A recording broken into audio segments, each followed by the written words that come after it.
Bismillahirrahmanirrahim.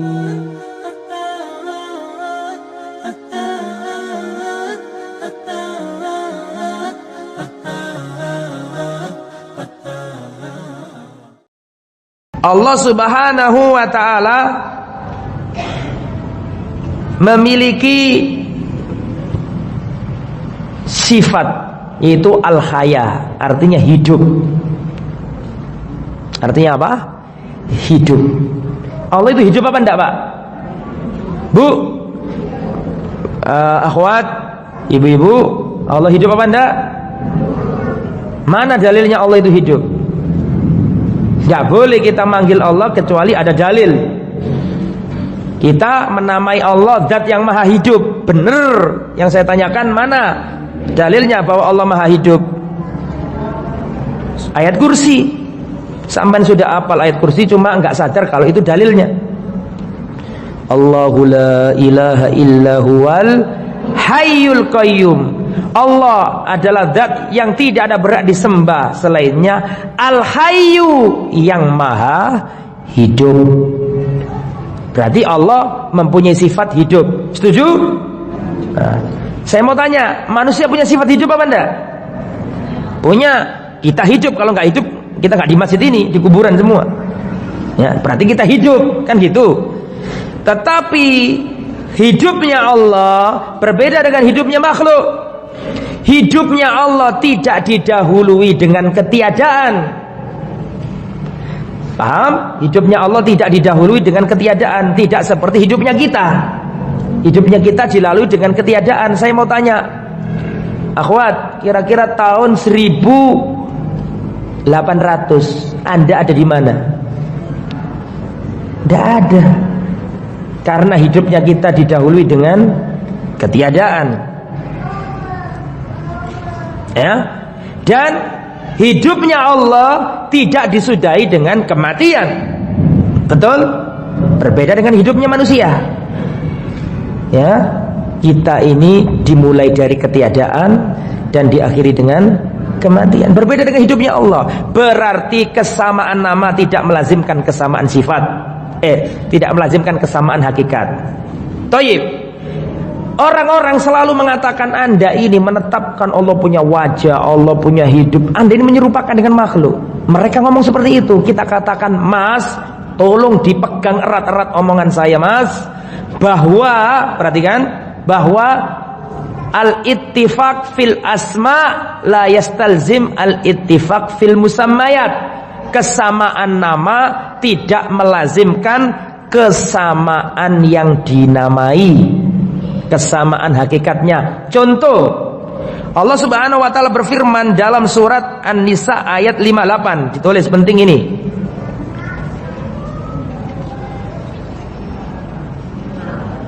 An-Nisa ayat 58. Innallaha kana sami'an basira. Sesungguhnya Allah sami'an basira. Sami'an artinya apa? Mendengar, basir melihat. Betul? Berarti dalam surat An-Nisa ayat 58 ini Allah menetapkan untuk dirinya sebuah nama, yaitu Sami dan Basir. Setuju? Tayyib. Sekarang kita buka surat Al-Insan ayat 2. Inna khalaqanal insana min nutfatin amsyajin nabtalihi faj'alnahu sami'an basira. Dan sesungguhnya kami ciptakan manusia dari air mani yang bercampur. Kemudian kami menguji manusia. Perhatikan, faja'alnahu sami'an basira. Kami jadikan manusia itu sami'an basira. Kami jadikan manusia itu mendengar dan melihat. Berarti coba bandingkan surat An-Nisa ayat 58, Allah menamai dirinya dengan sami'an basira. Kemudian pada surat Al-Insan ayat 2 Allah menamai manusia dengan sami'an basira. Berarti Allah sendiri menamai manusia dengan sebagian namanya. Tetapi apakah berarti sama? Tidak sama. Allah sendiri yang mengatakan manusia itu sami'an basira.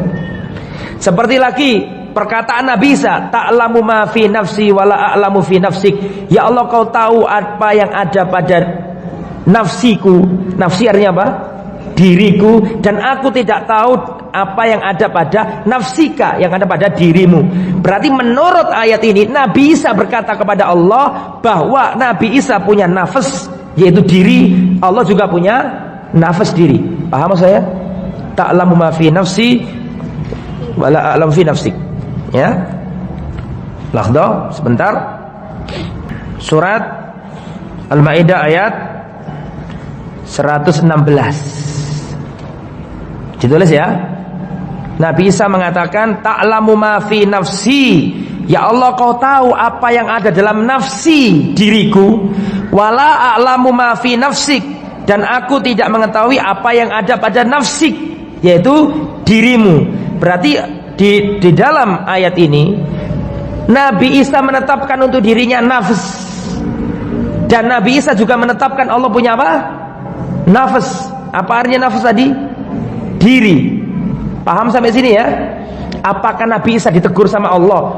Isa, kamu itu kok menyamakan aku dengan dirimu? Kan gak seperti itu. Bahkan dinukil Allah, ditaruh di Al-Quran. Berarti Allah ridho. Paham? Itu menunjukkan nafasnya Nabi Isa tidak sama dengan nafasnya Allah. Meskipun sama-sama punya nafas, sama namanya, tapi beda hakikatnya. Jadi kalau ada orang mengatakan kesampaian, mengatakan seperti ini misalnya, kalau sampean tetapkan Allah punya wajah, berarti sampean menyerupakan Allah dengan makhluk. Kita katakan tidak, karena kesamaan nama tidak melazimkan kesamaan hakikat. Kalau kamu katakan Allah ada di atas langit, Allah di atas arsy, berarti Allah butuh arsy. Mereka kan seperti ngomong kayak gitu, selalu kayak gitu. Kalau Allah butuh, berarti Allah seperti makhluk. Kan gitu mereka selalu mengatakan seperti itu. Kita jawab, kenapa kita katakan Allah di atas arsy? Ya karena Allah mengatakan dirinya di arsy. Kok repot sih? Allah yang punya dirinya kok. Allah yang mengatakan dirinya di atas arsy. Ar-Rahmanu 'alal arsy istawa. Allah ada tinggi di atas arsy.